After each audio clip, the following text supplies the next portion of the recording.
avec le roi des rois, celui qui est au-dessus des rois humains, le Seigneur des seigneurs bien-aimés.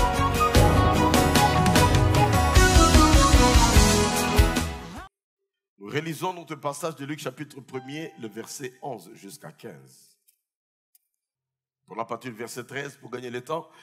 Mais l'ange lui dit, ne crains point Zacharie, car ta prière a été exaucée, ta femme Élisabeth t'enfantera un fils, et tu lui donneras le nom de Jean. Il sera pour toi un sujet de joie et d'allégresse, et plusieurs se réjouiront de sa naissance, car il sera grand devant le Seigneur.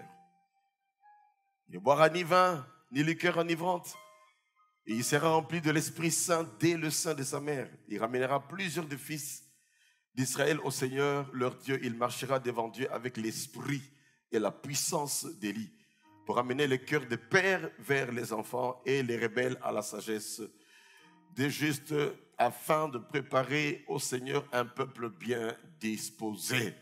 Nous nous limitons là, soyez grands selon Dieu. C'est notre thème. Tu bénis encore ta parole, Seigneur. La grandeur selon toi, c'est ce que nous voulons. Mais laissons-nous toujours. Laisse que, Seigneur, ce message continue à nous parler, à nous interpeller, afin que nous aspirions à cette grandeur selon toi. Et quand on est grand selon toi, Seigneur, on est une vraie source de bénédiction. Assiste-nous par ton esprit. Esprit Saint de Dieu, accompagne cette parole dans le cœur de chacun et que seul le nom de Jésus soit glorifié. Et nous disons Amen. Nous avons vu le dimanche passé que les critères de grandeur selon les hommes ne sont pas forcément critères de grandeur selon Dieu. On a vu que la grandeur n'est pas forcément due, bien-aimé, à la taille ni à l'intelligence, n'est pas forcément due aux titres académiques ni à une... Ce n'est pas la grandeur d'une église, bien-aimé, qui fait la grandeur d'un pasteur ni la grandeur de cette église-là. Grandeur physique, ça peut être, mais ce n'est pas ça forcément qui fait la grandeur du pasteur. Ce n'est pas les grades non plus que l'on peut avoir, ni les fonctions qu'on exerce, ou que ce soit.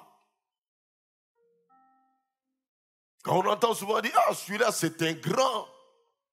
C'est un grand dans le Kasaï, c'est un grand dans ce pays, c'est un grand à Kinshasa, c'est un grand dans tel service. Oui, selon les hommes, mais pas forcément devant Dieu.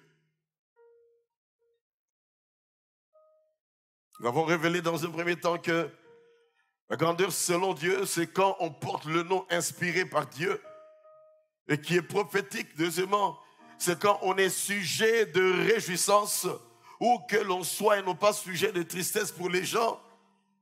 On a vu, troisièmement, c'est lorsqu'on ne s'enivre pas du tout de vin et de liqueur.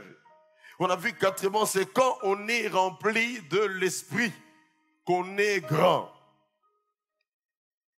Nous continuons aujourd'hui avec le cinquième point. On est grand quand on est gagneur d'âme. Amen, amen. Quand on est gagneur d'âme, on est grand. Parce qu'on accomplit la mission que le Seigneur nous a donnée, de gagner les âmes au Seigneur. On n'est pas un bénéficiaire passif de grâce et de faveur de Dieu, mais on est obéissant au fait qu'il dit, il ramènera plusieurs des fils d'Israël au Seigneur. Parlant de Jean-Baptiste, il en a amené plusieurs au Seigneur. Et dans notre contexte ici, bien-aimé, présent aujourd'hui, c'est gagner les âmes et les amener au Seigneur. Il y a tant de gens qui sont perdus. Ça ne peut qu'être anormal d'être dans l'église, de bénéficier de tout ce qu'on peut recevoir, la prière, l'accompagnement de l'église. Mais Dieu attend de chacun d'entre nous d'être des gagneurs d'âmes. Ce n'est pas seulement une affaire de l'équipe d'évangélisation. Mais où que nous soyons, que nous gagnions les âmes au Seigneur. Dans notre milieu professionnel, dans notre famille, lorsqu'on est à voyage, saisir les opportunités qui nous sont données afin de gagner les âmes au Seigneur dans les deuils, parler de Jésus, afin que les perdus puissent venir à Jésus. Amen, amen. Le Seigneur nous attend là, bien-aimés.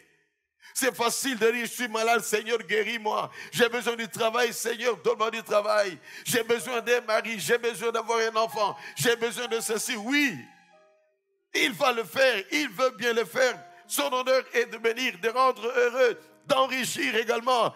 Mais lui aussi nous a tant bien aimé obéir à son ordre qui nous a donné accomplir l'ordre missionnaire où que nous soyons et qui du reste est une grande source de bénédiction pour nous. Nous sommes bénis par le salut pour être une source de bénédiction pour les autres en leur apportant d'abord Jésus afin qu'ils quittent leur vaine manière de vivre et qu'ils viennent à Jésus afin qu'ils soient transformés et qu'à partir d'eux, d'autres personnes viennent également au Seigneur. Telle est la volonté parfaite de Dieu, mon frère, ma soeur. Dis à ton voisin, sois un vrai gagneur d'âme. Ne nous contentons pas égoïstement du salut. La volonté de Dieu bien-aimé est que nous amenions des âmes au Seigneur. Et quelle joie ineffable! J'étais hier dans un deuil, un de mes anciens amis en Europe qui a perdu sa femme. Et je peux vous dire que avoir apporté Jésus dans cette maison, avoir apporté Jésus dans ce deuil, eh bien, même si je suis rentré tard, mais j'étais dans la joie de savoir que la parole a été sémée. C'est pour cela, saisissez les opportunités qui vous sont apportées, qui vous sont données, afin de prêcher Christ. Dans des dédicaces de maison, lorsqu'on est en train de fêter des anniversaires, ne dites pas seulement merci à Jésus pour l'anniversaire, mais s'aimer la parole de Dieu également, afin que ceux qui ne connaissent pas Jésus puissent connaître Jésus. Et s'il y a des gens qui sont habitués à venir nous voir dans nos maisons, et qui n'ont pas du tout envie de donner leur vie à Jésus, il faut se poser des questions si notre vie est en train de les influencer. Il faut que les gens savent que d'une manière ou d'une autre, tu vas lui parler de Jésus. Et si il voit que tu ne l'as pas fait une, deux fois, la troisième fois, il viendra et se dira sûrement qu'il va encore me parler de Jésus. Tu ne fais que s'aimer, tu ne fais que arroser. Tu peux s'aimer, quelqu'un d'autre arrose, Dieu fait croître. Tu peux s'aimer, tu peux arroser également, Dieu fait croître. L'essentiel est que, bien-aimé, tu aies fait ton travail. Parce qu'il ne faut pas qu'un jour le Seigneur nous demande, qu'as-tu fait de cet ami-là, de ce collègue de service? Tu étais tout le temps avec lui. Et ce qui est pire, tu lui donnais de l'alcool. Et ce qui fait que sa tête ne pouvait même pas être disposée à pouvoir écouter la parole de Dieu. Tu le cajolais parce qu'il était ton chef. Avec tout le respect qu'on doit au chef, lorsqu'on prie et on dit, Seigneur, donne-moi une opportunité pour glisser le nom de Jésus. Dieu peut permettre une opportunité afin que tu glisses le nom de Jésus.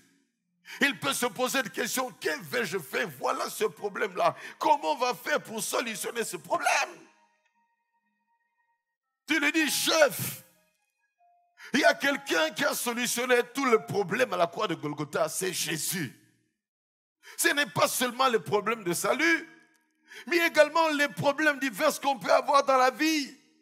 C'est lui qui a dit, venez à moi, vous tous qui êtes fatigués et chargés. Est-ce qu'on peut le prier, demander son aide? Oui, mais bon, c'est toi qui vas prier. Et tu conduis la prière. Et tu fais passer le message. Et quelque chose peut se passer. Et ce monsieur peut dire, je m'accroche à toi et je viendrai désormais dans ton église. Je veux qu'on puisse commencer à prier avec toi. Ne fût-ce qu'une fois par semaine. Mais seulement fais attention. Pas de chantage. Amen, amen. Parce qu'il y a des gens qui aiment trop le chantage, touba, touba. Tu sais, j'ai prié avec le chef. Tu sais, bon, on était dans le bureau avec lui. Ce problème qui a trouvé une solution, c'est parce que j'ai prié avec lui. Ça, c'est un manque de sagesse. Amen. Manque de sagesse.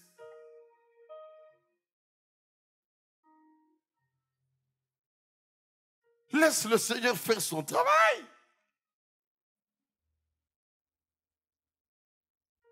La bouche n'est pas là pour pouvoir parler, parloter à tout bout de champ, dire du n'importe quoi. Des choses peuvent se passer dans la vie, tu gardes ça dans le cœur.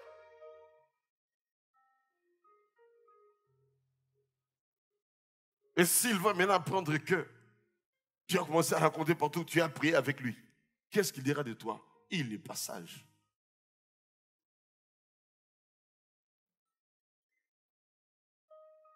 Ce n'est pas parce que je prie avec lui que maintenant il va commencer à en parler partout. Faisons attention, soyons sages. Amen, amen.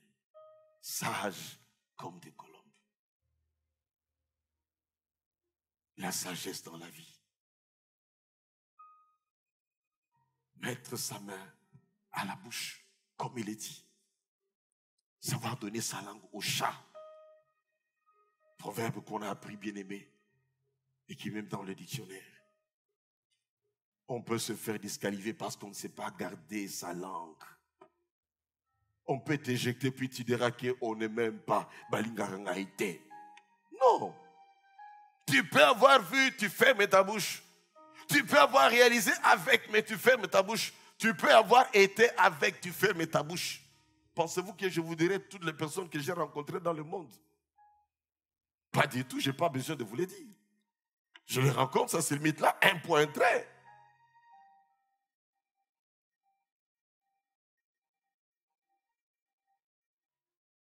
Vis Jésus, reflète Jésus, parle de Jésus, saisis les opportunités pour communiquer Jésus.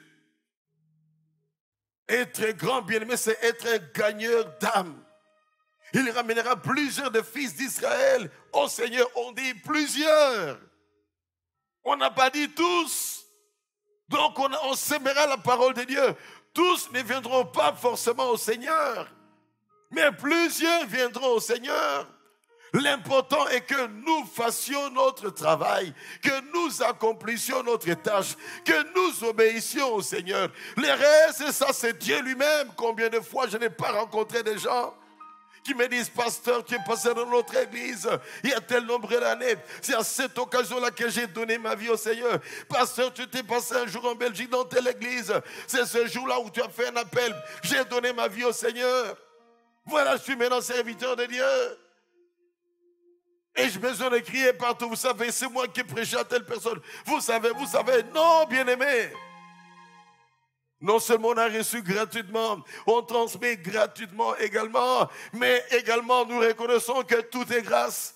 Ce n'est pas la grâce que nous sommes sauvés. Ce n'est pas la grâce que nous pouvons proclamer la parole de Dieu.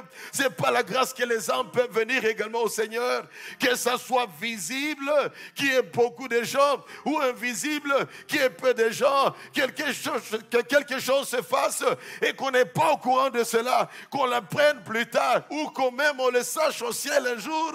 Qu'est-ce qu'on dira? À toi la gloire, Seigneur. Amen. C'est pour cela que ça ne vaut pas la peine tout le temps même de commencer à annoncer partout. Il a mené des milliers d'âmes au Seigneur. Oui, gloire à Dieu. Ce n'est pas la grâce de Dieu, ce n'est pas la puissance de Dieu. Et on s'était un point, un trait. Il faut présenter certains orateurs avec une certaine extravagance. Ce n'est pas nécessaire. L'essentiel est de faire le travail. Et toute la gloire est à Dieu. Amen, amen. Nous sommes bien-aimés des ouvriers avec Dieu, des collaborateurs de Dieu. Jésus est descendu une fois, a marché ici sur terre pour évangéliser, aller de lieu en lieu, proclamant la bonne nouvelle, faisant du bien partout, guérissant les malades, etc. Dans Jean chapitre 20, verset 21, il dit, comme mon Père m'a envoyé, moi aussi je vous envoie. Comme pour dire que prier et parler de Jésus devrait devenir naturel pour nous. Prier et parler de Jésus. Autant c'est naturel, on se réveille, on se lave le visage, on se brosse les dents, on prendra après son petit déjeuner, bien-aimé. De même, prier et parler de Jésus devrait devenir naturel. Prier et parler de Jésus devrait être notre première tâche, notre premier travail. Prier et parler de Jésus devrait être notre plus grande préoccupation. Prier et parler de Jésus. Il n'y a pas de préoccupation plus grande que ça, bien-aimé. Le Seigneur disait même que Ma nourriture est de faire la volonté de celui qui m'a envoyé. Sa plus grande préoccupation était le salut des âmes. Et j'aime toujours le dire, si pendant 5 ans, tu es la seule personne sauvée dans ta famille, pose-toi des questions. Si réellement tu es bien sauvé toi-même, il est totalement anormal d'être chrétien pendant 5 ans, on n'a pas influencé une seule personne. On n'a pas amené une seule personne. Il est totalement anormal d'avoir une vingtaine d'amis. Aucun ami n'est venu au Seigneur. Il est anormal d'être dans un service pendant 10 ans. Et dans ces 10 ans, on n'a influencé personne. Mission de service ensemble, même bureau, des projets de choses qu'on travaille ensemble. Être avec 10 personnes et personne qu'on a influencé pendant 10 ans, c'est anormal. C'est qu'on ne reflète pas Christ. C'est que quand il y a des combines, on entre dans les combines également. Et quand on est dans des combines avec les autres, à un moment, on est bloqué, on ne sait plus rien dire. Quand on est en mission de service, certains vont chercher des femmes par-ci, par-là, parce qu'ils savent que leurs épouses ne sont pas là. Toi-même, tu t'y mets également. Comment vas-tu leur parler de Jésus? Comment vont-ils te regarder? Vivre Jésus et après annoncer Jésus. Vivre Jésus, refléter Jésus et après parler de Jésus. Et là, les gens te croiront. Et là, les gens te suivront. Prier, parler de Jésus bien-aimé devrait être la meilleure source de joie pour nous. C'est une bonne chose lorsque on a la joie d'avoir été promu, la joie d'avoir eu une nomination, la joie d'avoir bien réussi à l'école, la joie d'avoir enfanté. Mais nous devions avoir la plus grande joie lorsque on a eu à pouvoir, bien-aimé, parler de Jésus, amener une âme au Seigneur. Parce que là, nous savons que ça réjouit le cœur de Dieu lui-même. Et d'autre part, nous savons qu'à partir d'une personne qui est sauvée, d'autres personnes seront sauvées également. Mon papa Jotran qui m'a mené au Seigneur, il y a près de 40 ans maintenant, en 1981, donc ça fait 38 ans. Il doit se réjouir de voir que cet homme que j'avais amené au Seigneur, cet homme que j'avais poussé à l'école biblique, Dieu est en train de l'utiliser également. Il ne peut que se réjouir et dire, Seigneur, merci parce que je n'étais pas distrait ce jour-là. Il aurait été distrait, il ne m'aurait pas bien accueilli et je serais parti. Et peut-être que parole de Seigneur n'existerait pas, mais il était attentif. Il s'est laissé conduire par l'Esprit. Il m'a accueilli très gentiment dans son bureau. Il a pris du temps avec moi. Il était attentionné à ce que je lui disais. Il m'a présenté Jésus. Il m'a dit, c'est à toi de faire les choix. J'ai fait le choix de Jésus. Jésus est entré spontanément dans mon cœur. Et 10 minutes après, j'ai commencé à parler de Jésus dans le groupe de jeunes, parce qu'il y avait la réunion du groupe de jeunes. Et puis j'étais là avec tous les autres, et avec lui. Et j'avançais, et je jeûnais, et je priais. École biblique, et j'avançais, et je jeûnais, et je priais. Et Dieu commençait à me parler.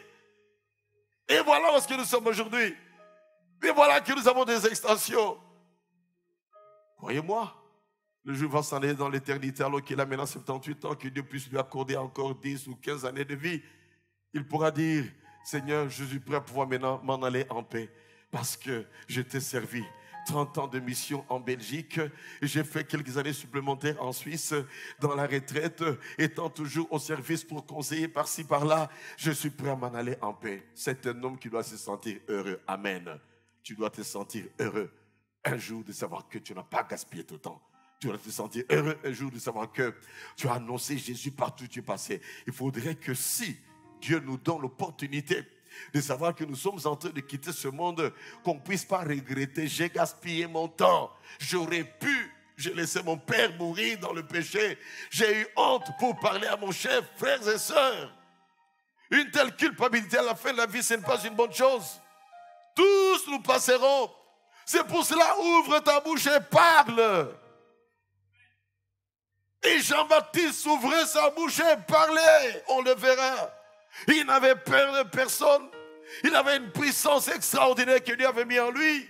On va y arriver. Dieu nous a donné, bien-aimés, les yeux pour voir les perdus également. Dieu nous a donné les oreilles pour pouvoir écouter les perdus lorsque nous sommes ensemble avec eux. Dieu nous a donné la bouche pour parler aux perdus. Dieu nous a donné les pieds pour pouvoir aller vers les perdus. Dieu nous a donné les mains afin de les tendre vers les perdus, leur prendre par la main et les guider vers Christ. Dieu nous a donné l'intelligence, bien-aimés, l'esprit et la sagesse, afin que nous sachions prier et réfléchir sur les stratégies pour amener l'une ou l'autre personne au Seigneur. Parce que pour certaines personnes, il faut vraiment des hautes stratégies. Savez-vous que Dieu peut te conduire à inviter une grande autorité dans un restaurant? Tu lui offres un repas, ou ton chef, tu lui offres un repas, et c'est là que tu vas lui parler du Seigneur. Tu dépenses, mais dans un but. Et croyez-moi, quand tu as dépensé pour quelqu'un, il est plus prompt à pouvoir t'écouter. Amen. Il est plus prompt à pouvoir écouter. Ce n'est pas qu'on achète la conscience de la personne, mais c'est tout simplement un cœur sensible. Parce qu'un cœur qui peut donner, un cœur qui peut dépenser, ne peut après que communiquer ce qui donne la vie. Quelqu'un qui t'a donné un certain montant d'argent, tu penses qu'il va t'amener dans des choses bizarres. Évidemment, si c'est pour aller dans des sectes pernicieuses, toi tu dis non. Et croyez-moi, ce sont les mêmes techniques que les sectes pernicieuses utilisent également. Repas, restaurant, toutes ces choses-là. Comme certains qui se font acheter avec l'argent pour entrer dans une certaine religion. Et à partir de là, on va les obliger d'être dans cette religion. Là, c'est un manque de discernement parce que même si on ne connaît pas le Seigneur bien-aimé, il y a quand même une certaine intuition et un certain discernement que l'on peut avoir, même si ce n'est pas encore totalement activé par le Saint-Esprit. Le fait qu'on est créé à l'image de Dieu peut nous aider à sentir que ça, c'est un peu louche. Et apprendre à dire non, je ne peux pas. Et c'est ce qui a fait que quand je côtoyais certains sectes, avant de pouvoir donner ma vie à Jésus, je sentais un moment qu'il y avait quelque chose qui n'allait pas. Une intuition tout simplement. L'image de Dieu en moi, parce qu'il nous a créés en son image, même si je n'étais pas encore sauvé, qui pouvait dire fais attention, fais attention, fais attention.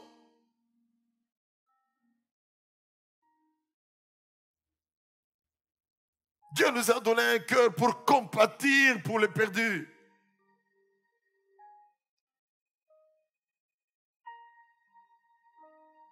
Nous avons, toi et moi, bien-aimés, une mission sublime, d'importance plus que supérieure pour amener les âmes au Seigneur. Une mission sublime, d'importance plus que supérieure.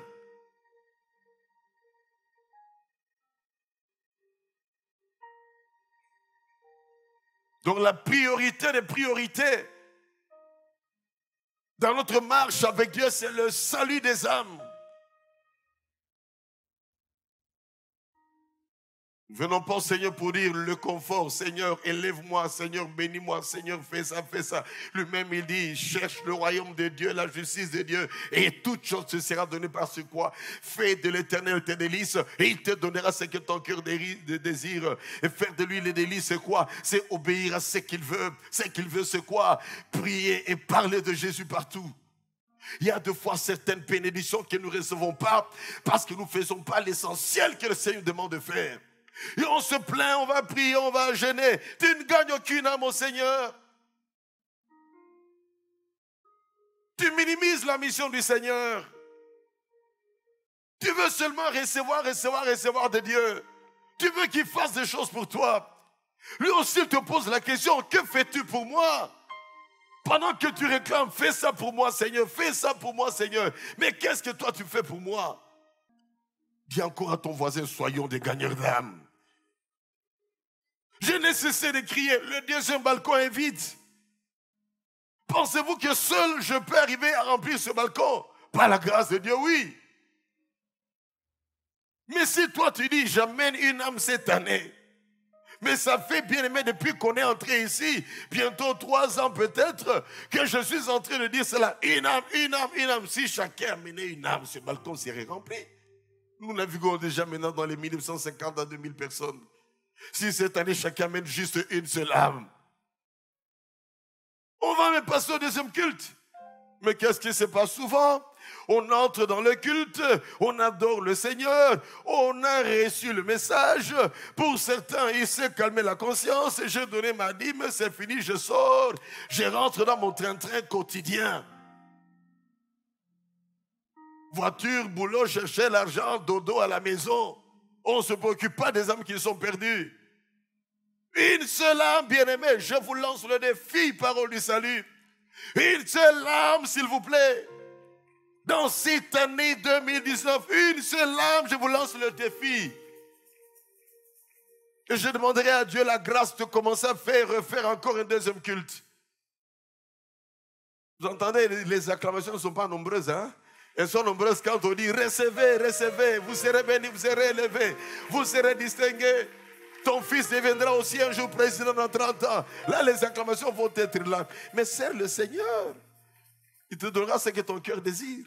Amen, amen. Amen, amen. Mission sublime, élevée d'importance plus que supérieure. Gagner les âmes, ça fait de nous des grands. Amen, amen. On est grand quand on gagne des âmes au Seigneur. Sixièmement, on est grand quand on a la puissance de Dieu pour proclamer le salut.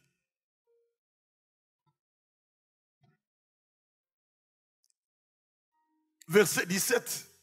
Ils marcheront devant Dieu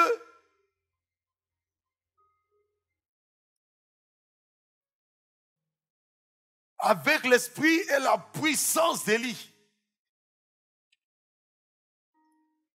Avec l'esprit et la puissance d'Élie. Oh, la puissance qu'Élie avait n'était que la puissance de Dieu.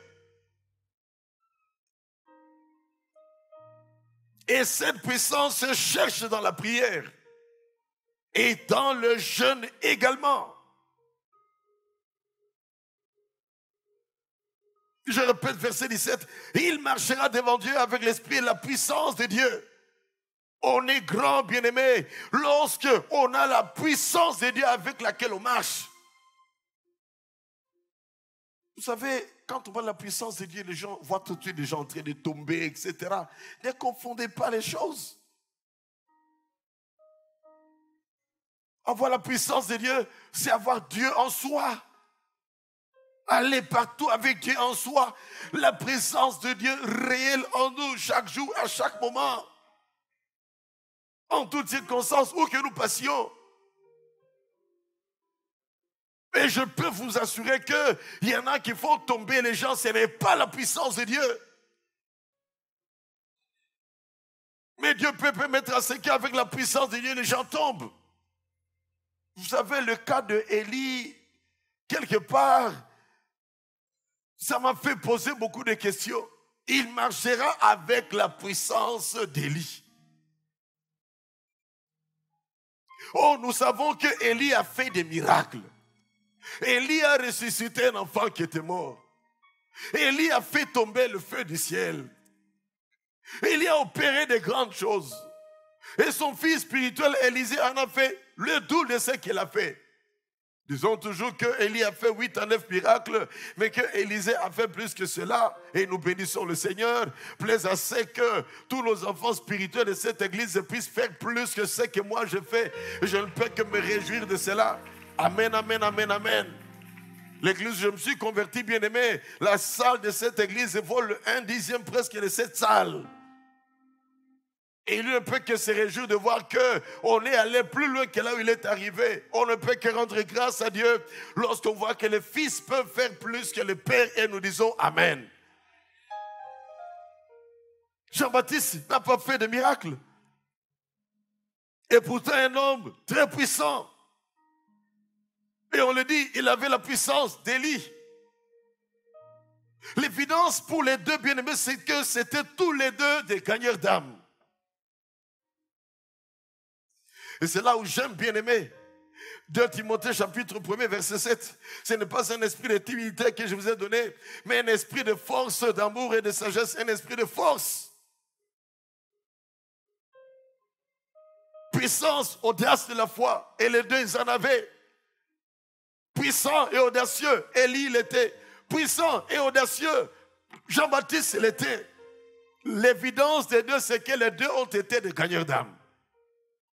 Élie puissant, Jean-Baptiste puissant également. Sur le mont Carmel, nous le savons très bien, lorsqu'il a confronté, bien aimé, les prophètes de Baal dans 1 Roi chapitre 18, versets 21 à 30, Élie a fait tomber le feu du ciel.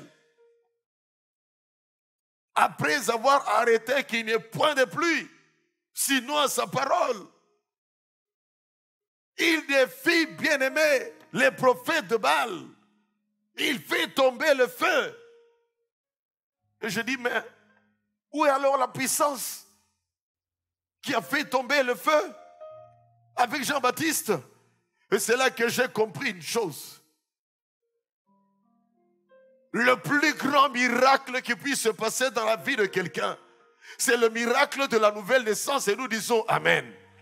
C'est le plus grand miracle, ce qui fait que lorsque tu amènes des âmes au Seigneur, crois-moi, tu es en train de vivre des grands miracles parce que ce n'est pas avec le bistouri qu'on peut enlever l'impudicité dans le cœur de quelqu'un.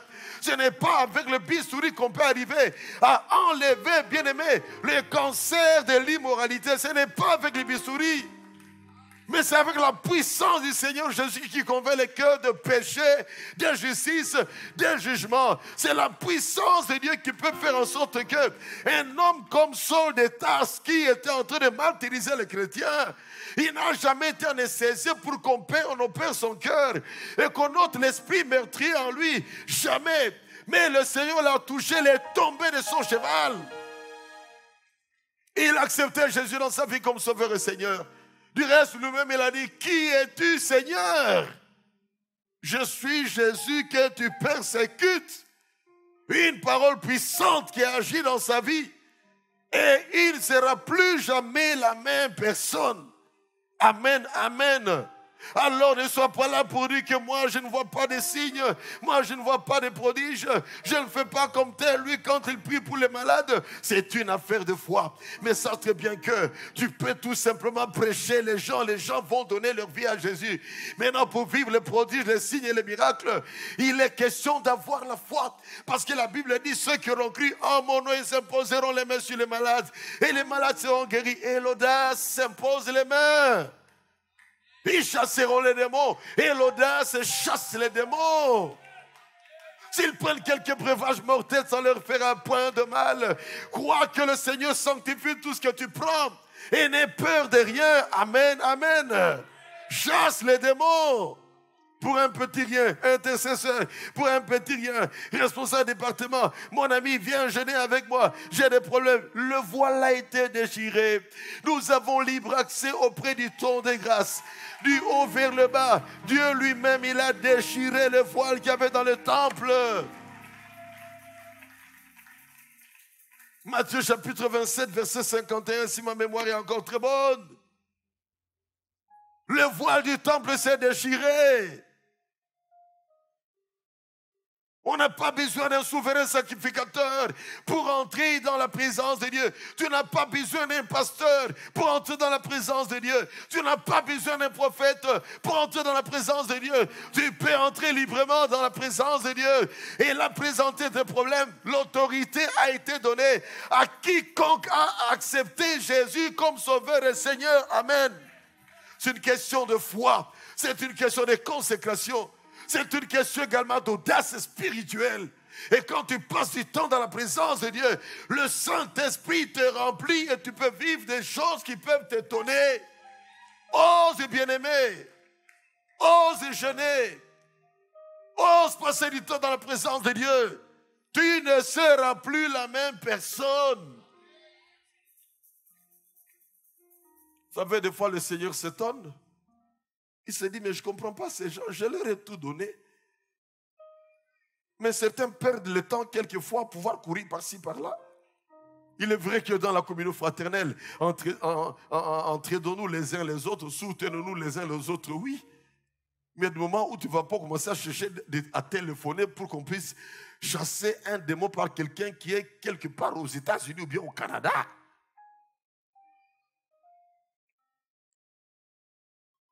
Tu n'as pas besoin que quelqu'un qui est quelque part au fond de la ville, au téléphone, que tu lui donnes, qui commence maintenant à prier pour chasser les démons. Là, le Seigneur s'étonne, dit, mais je m'étonne. Est-ce que c'est parce que c'est gratuit? On est tellement habitué à tout acheter. Et quand on donne gratuitement, on déconsidère ce qui est gratuit. On ne s'est pas pressé ce qui est gratuit. Alors que quand on était dans les sectes, et je dis des choses que j'ai vécues, heureusement que je n'ai pas pu arriver à donner mon argent. Là, c'était, si tu n'as pas 2500 francs belges, on ne va pas t'initier. Et je fus bloqué même une fois. Je me suis battu, je les ai eus. Et quand je voulais aller les présenter, Dieu qui savait où est-ce qu'il m'a mené, eh bien, il m'a donné un sommeil profond. Je n'ai pas pu aller donner cet argent-là. On se battait pour avoir l'argent afin qu'on puisse connaître l'initiation dans les sectes. N'avez-vous pas dépensé beaucoup d'argent dans les loges mystiques que vous connaissez très bien, des milliers de dollars, des voyages et des voyages? Pourquoi? Pour des choses qui n'ont été que feu de paille, pour des choses qui n'ont été que envoûtement, pour des choses qui n'ont été que manipulation, pour des choses qui ne vous ont amené nulle part dans la vie. Prompt à pouvoir donner de l'argent pour de la foutaise. Oui, c'est de la foutaise. Tous ces loges mystiques, c'est la foutaise. Il n'y a rien de bon si ce n'est que la perdition. Il n'y a pas de vie dans tous ces loges mystiques. M'entendez-vous, vous qui êtes là-dedans, vous souffrez, vous posez des questions et nous vous voyons souvent à la fin de votre vie commencer à chercher le pasteur et regretter tout ce que vous avez passé comme temps, tout ce que vous avez dépensé comme argent, abandonner ces sectes pernicieuses, abandonner ces loges mystiques. Venez à Jésus, il vous donnera gratuitement le pardon des péchés, il vous donnera gratuitement le salut, il vous donnera gratuitement la protection. Tu n'auras pas besoin de talisman, ni de pentacles, ni d'une ceinture quelconque à mettre autour du rein. Tu n'auras plus besoin, bien-aimé, de porter quelque chose que tu gardes en dessous de ton lit. Tu n'auras plus besoin de livres secrets, parce qu'avec Jésus, c'est la parole de Dieu. Venez à Jésus, donnez votre vie à Jésus. Arrêtez avec les sectes pernicieuses. Venez à Jésus, il est le chemin. Il est la vérité, il est la vie, et nul ne peut aller au Père que par lui. S'il est le chemin, pourquoi passez-vous par d'autres chemins? S'il est la vérité, pourquoi vous allez dans le mensonge? S'il est la vie, pourquoi vous allez manger là où il y a la mort? La parole de Dieu, il n'y a pas meilleure nourriture que ça. Mais ailleurs, c'est la boue que l'on vous donne, c'est le foin que l'on vous donne. Jésus, il a dit, je suis la résurrection et la vie. Quiconque croit en moi vivra, tant bien même qu'il serait mort. Et est-ce que tu as l'assurance de la vie éternelle? Là où tu es, toi qui me suis à la télévision, as-tu donné ta vie à Jésus? Il t'attend aujourd'hui, si tu entends sa voix. N'endurcis pas ton cœur. On t'a dit là-bas que tu es devenu grand, alors que pour Dieu tu es petit. Grand selon ton loge, mais petit devant Dieu. Grand selon les hommes, mais petit devant Dieu. On t'a dit là-bas que tu as une étoile, mais quelle étoile? Une étoile sombre qui ne brille pas du tout. On t'a dit que là-bas tu as la lumière. Non, c'est les ténèbres colorées en lumière tout simplement. La vraie lumière, c'est Jésus qui a dit, je suis la lumière du monde. C'est lui qui me suit, ne marchera pas dans les ténèbres. Il aura la lumière de la vie. Je le dis avec assurance, avec conviction, car moi aussi j'ai été dans ces mouvements, bien de mouvements qui n'ont pas pu arriver à me sauver. Mais voilà 38 ans maintenant que j'ai donné ma vie à Jésus. Je ne l'ai jamais regretté, je ne le regretterai jamais. Vous n'avez rien à me donner dans les sectes, car Jésus m'a tout donné. Il m'a donné l'assurance de la vie éternelle. Il m'a donné le pardon des péchés. Il m'a pris en charge. Il me porte, me supporte, me transporte, afin que je continue à colporter sa parole où qu'il pourra m'envoyer. Venez à Jésus. C'est lui seul qui a dit, venez à moi, vous tous qui êtes fatigués et chargés, je vous donnerai du repos. On vous a trompé disant que vous êtes grand. Vous n'êtes pas de grand, vous êtes petit devant Dieu. On vous trompe, on vous trompe, on vous trompe, on vous trompe. Quittez et le Seigneur vous recevra. Nous acclamons le Seigneur. Jésus.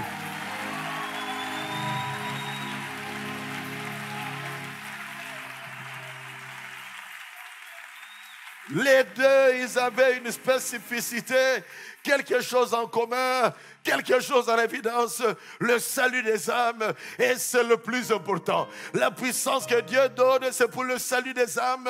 Il y a des fois des démonstrations, des fois il n'y a pas de démonstration, bien-aimés, mais la plus grande démonstration, c'est lorsque les âmes sont sauvées. Et nous disons merci Seigneur, on acclame les malades, on acclame le Seigneur. Les malades, on les amènera, on priera pour eux, ils seront sauvés. Est-ce pour dire qu'on minimise les démonstrations? Non, on a prié pour les gens qui ont été guéris. On a chassé les démons et Dieu continue à nous utiliser, bien-aimés. On n'a pas besoin d'exposer tout ce que Dieu fait. Le plus important, c'est de présenter Jésus qui sauve. Il peut guérir avant le salut de quelqu'un. Il peut guérir après le salut de quelqu'un. Le plus important, donne ta vie à Jésus et ne meurs pas dans le péché. Quitte le monde et la mondanité. Viens à Jésus qui est là, les bras ouverts pour pouvoir t'accueillir. J'aime Jean-Baptiste, cet homme qui avait la puissance qui nous confond aujourd'hui. Il n'avait pas de bâtiment comme le nôtre, mais son auditoire était dans le désert. On le suivait dans le désert, pourquoi? Parce que la puissance de Dieu était sur lui. Il y avait une puissance de parole qui était sur lui. Et on pouvait dire, allons écouter cet homme, Jean-Baptiste. C'est la puissance de Dieu, bien-aimé, qui l'a poussé à prêcher le baptême de la repentance pour la rémission de péché. Et il n'a eu peur de personne. Qui es-tu, toi qui viens avec cette nouvelle doctrine? C'est la puissance de Dieu qui me pousse. Il a prêché et les gens venaient nombreux pour se faire baptiser. Luc 3, verset 4, c'est la puissance de Dieu qui l'a conduit à prêcher dans le désert. La puissance de Dieu qui l'a conduit à prêcher dans le désert. Prêche dans les bus, prêche dans les marchés, prêche dans les deuils, prêche partout. Ne cherchez pas d'abord un bâtiment. Parce que de plus en plus, les gens veulent très vite avoir un bâtiment pour commencer. Commence comme on a commencé. On était là, on était mouillés sous le soleil. Pendant des mois, on était sous le soleil ici, mouillés le premier jour qu'ils avaient commencé. Le désert, ce n'est pas confortable. Le désert, c'est le soleil. Le désert, difficilement, on peut te suivre là-bas. Mais quand on a la puissance de Dieu, on te suivra même dans le désert. Ce n'est pas une affaire de lieu, c'est une affaire de la grâce. Ce n'est pas une affaire géographique, c'est une affaire de la puissance de Dieu. Et quand on a la puissance de la parole de Dieu, on va mener beaucoup d'âmes au Seigneur. Voyez bien aimé, on l'a même vu dans notre temps.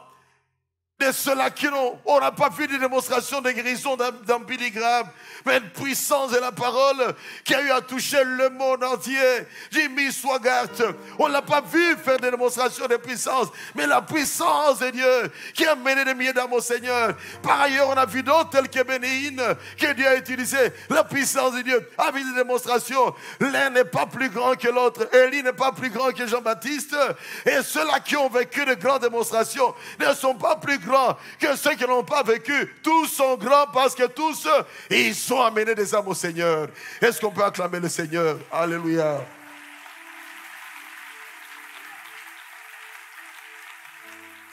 Luc 3, verset 7. C'est la puissance de Dieu qui a poussé ce bien-aimé Jean-Baptiste à pouvoir dire aux foules, race de vipères. Vipères, animal venimeux. Ça frise même une insulte. Mais, sous la puissance de Dieu, il a libéré les choses.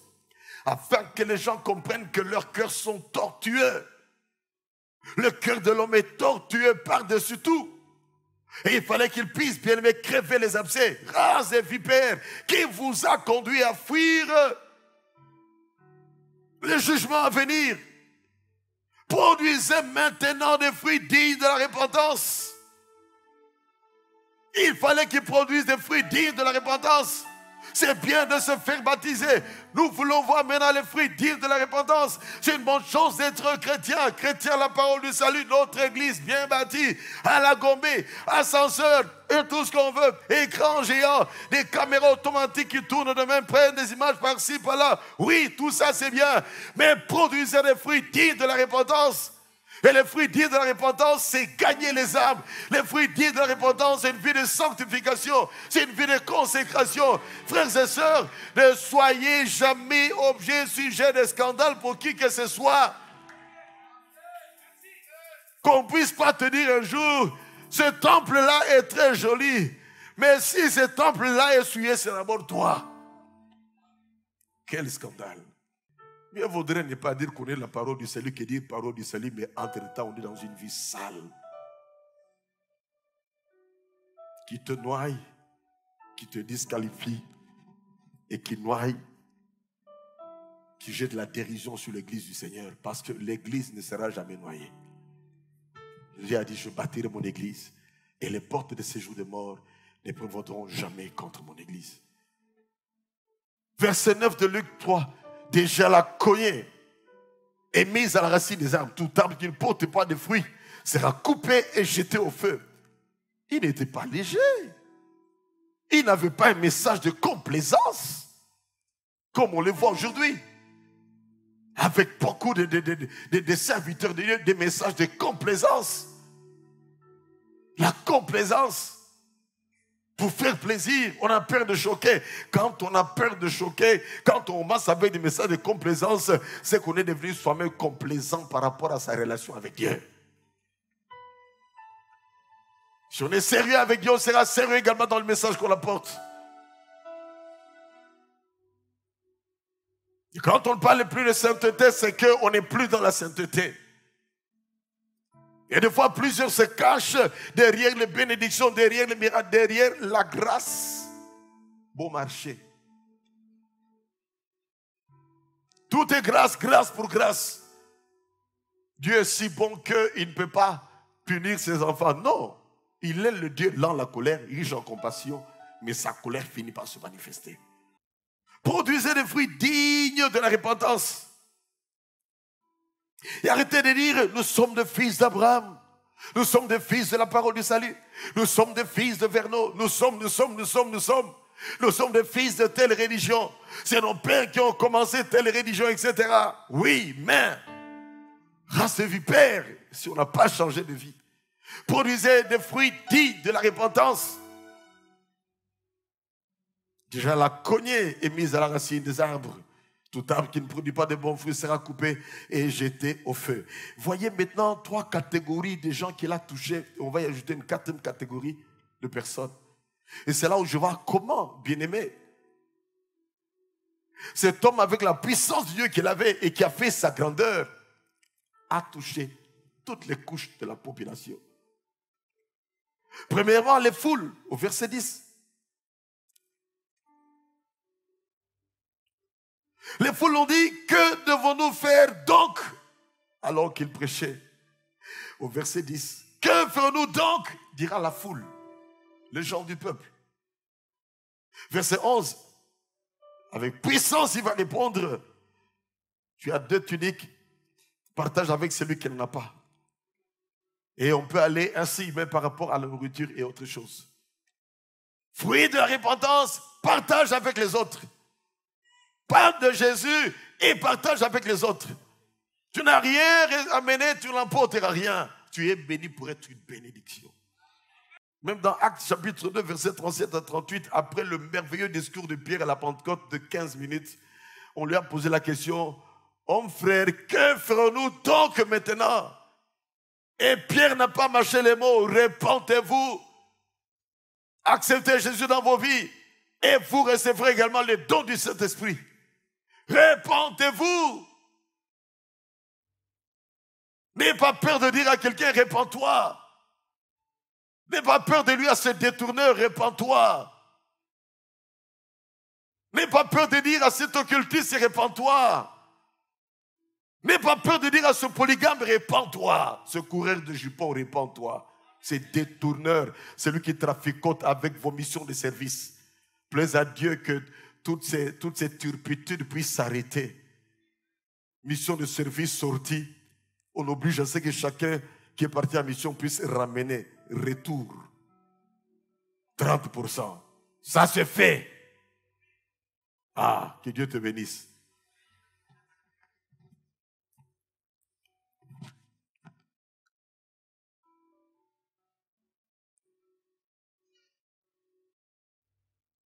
Vous les foules, pensez maintenant aux autres. Tu as reçu le salut, partage le salut. Pas seulement la tunique, pas seulement l'argent, pas seulement autre chose, les habits. Partage le salut. Donne à quelqu'un d'autre également. Deuxième catégorie. Verset 12. Les publicains.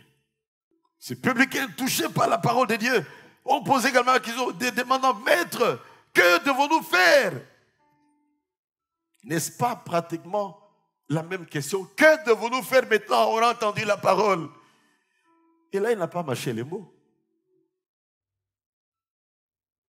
Il répondit, n'exigez rien au-delà de ce qui vous a été ordonné. N'exigez rien.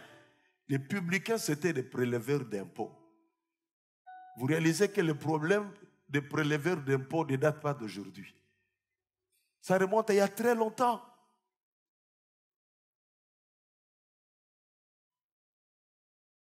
Donnez-moi un quart du montant, comme ça tu réduis ta déclaration. N'est-ce pas des choses qui se font? Enfants de Dieu ne soient pas dans ce genre de choses. Ils ont déjà eu à résister devant ce genre de choses. Oh, un pot foncier, eh ben, dans tel montant comme ça, nous allons réduire. Et puis moi, là, je vais prêcher quoi après? Je paierai ce que tu as dit. Oh, mais vieux, tu sais, bon, pense à nous comme ça, nous va. Pas question. Dis à ton chef que je ne fais pas ça. Je vais payer ce qu'on m'a demandé. Il va même se révéler après que c'était un magouilleur. Parce que par après, il se révélera que même quand j'ai payé là, c'était le double et que c'était la moitié que je devais payer. Amen, amen. C'est là que j'ai dit que le problème du Congolais, c'est la mentalité. Est-ce que ces gens ne prient pas? Ils prient. Mais la mentalité de l'amour de l'argent, la mentalité du vol, la mentalité de se remplir de poches, la mentalité de profiter auprès des autres, bien aimés. Et c'est à nous, les chrétiens, de changer de mentalité en premier. Et je bénis Dieu pour cette soeur qui m'a dit, elle dit, non, on t'a trompé. Ta maison, c'est juste un étage, c'est une petite parcelle. Tu devrais payer comme c'est pour tout simplement une maison d'en bas parce que c'est le salon en bas et tes 3 petites chambres en haut. Frères et sœurs, changeons de mentalité, sinon on ne va pas se développer. Combien d'argent rate d'entrer dans la caisse de l'État? Et laisse-moi vous dire ceci, changement oui, mais si nos mentalités ne changent pas, on rentre la case de départ. Changement oui, mais si la mentalité ne change pas, la case de départ.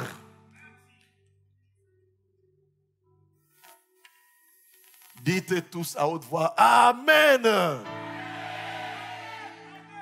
Nous voulons le développement, nous voulons l'émergence. Mais cette affaire nous concerne tous. C'est toi et moi. La justice élève une nation, la droiture, la vérité, fuir le péché, être correct dans les déclarations, payer nos dîmes, nos impôts, pardon, nos dîmes bien sûr à l'église, puisque Jésus a dit à César ce qui est à César, à Dieu ce qui est à Dieu. Dieu, il a ses dîmes, César a besoin des impôts. Paye tes impôts, paye tes IPR, fais des déclarations correctes. Quand il faut discuter, mieux vaut aller dire, c'est trop, si vous me demandez, ça me pousse à fermer ma boîte, que de traficoter, commencer à enrichir un individu mal barré, qui se construit des maisons sur le dos des pauvres débiteurs. Ça doit s'arrêter.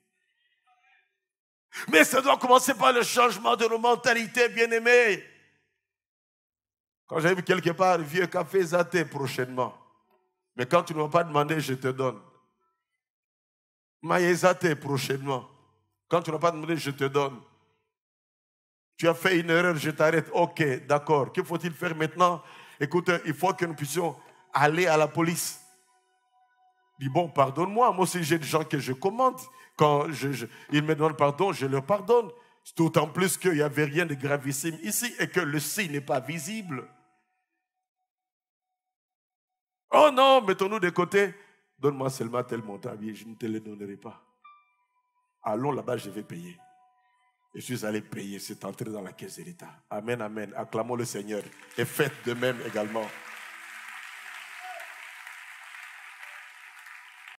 Au verset 14, et notre groupe de gens maintenant sont les soldats. Et nous, que devons-nous faire maintenant?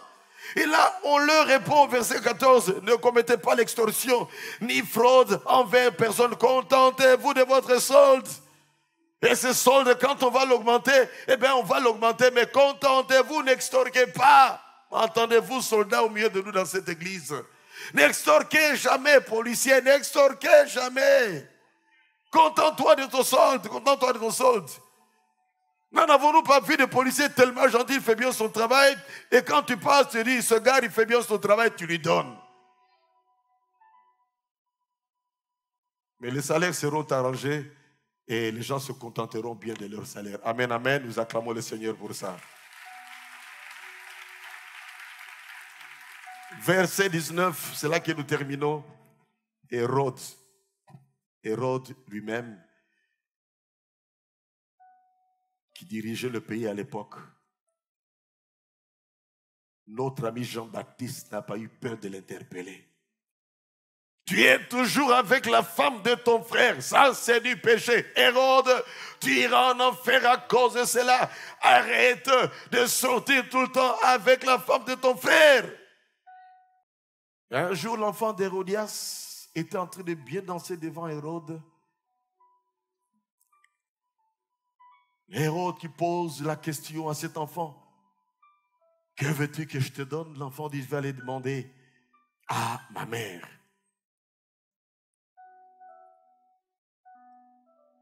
Il va demander à sa mère, maman, Hérode me dit, qu'est-ce qu'il peut me donner?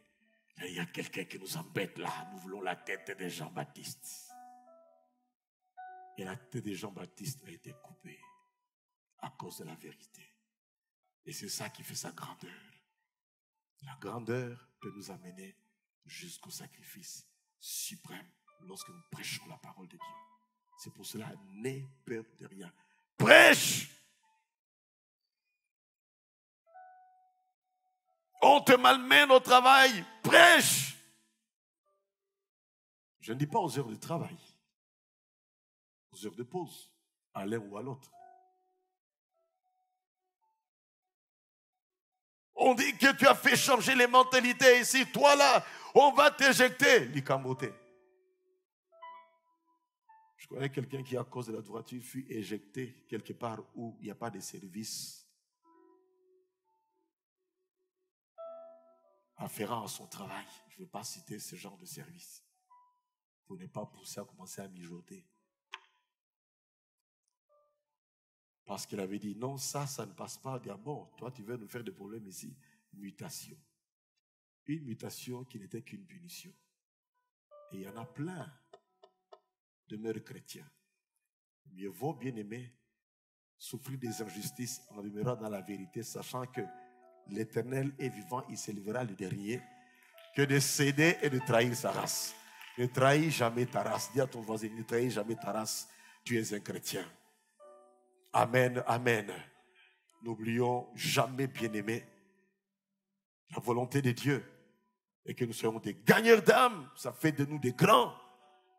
La volonté de Dieu est que nous soyons puissants en parole. Amen, amen. Et quand on est puissant en parole, Dieu nous appelle grands. Même si ça peut nous amener jusqu'au sacrifice suprême. Nous courbons nos têtes dans la prière. Et on n'a pas fini avec Jean-Baptiste.